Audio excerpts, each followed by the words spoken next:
Bienvenue à cette capsule qui explique une règle de décision clinique pour prédire le déclin fonctionnel chez les patients aînés ayant subi un traumatisme mineur.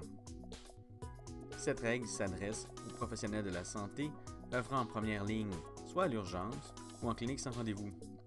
Elle a été développée à partir d'une grande étude de cohorte de plusieurs milliers de patients aînés au Canada ayant subi un traumatisme mineur.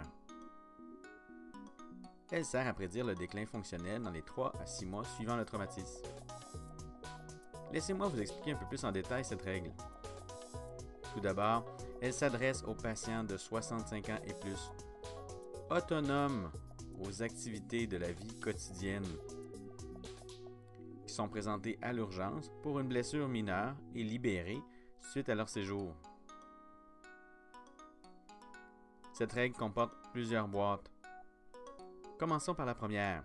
Si à la présence de tous les critères suivants, moins de 75 ans, n'utilise pas d'aide à la marche et a moins de 3 visites médicales dans les derniers 3 mois, si c'est oui, alors ce patient présente un risque de déclin fonctionnel très faible, soit de 6%. Aucune intervention subséquente n'est suggérée.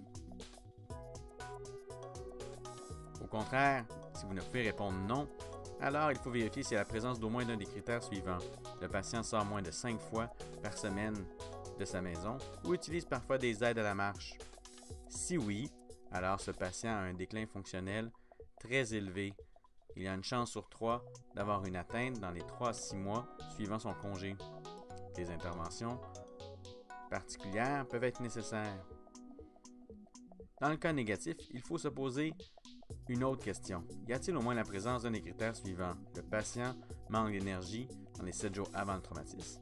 Il a chuté dans les derniers 3 mois ou il y a plus besoin d'aide dans les derniers 24 heures. Et si oui, son risque de déclin est modéré à 18% et une intervention pourrait être nécessaire. Nous vous invitons à utiliser cette règle qui pourrait vous aider à orienter le soin des patients suite à un traumatisme mineur lorsqu'ils sont évalués soit à l'urgence ou en clinique sans rendez-vous. Aidez-nous à améliorer le soin aux personnes aînées autonomes qui sont à risque de perdre cette autonomie. Nous vous invitons à nous suivre pour d'autres capsules à ceti.info. Merci et à la prochaine.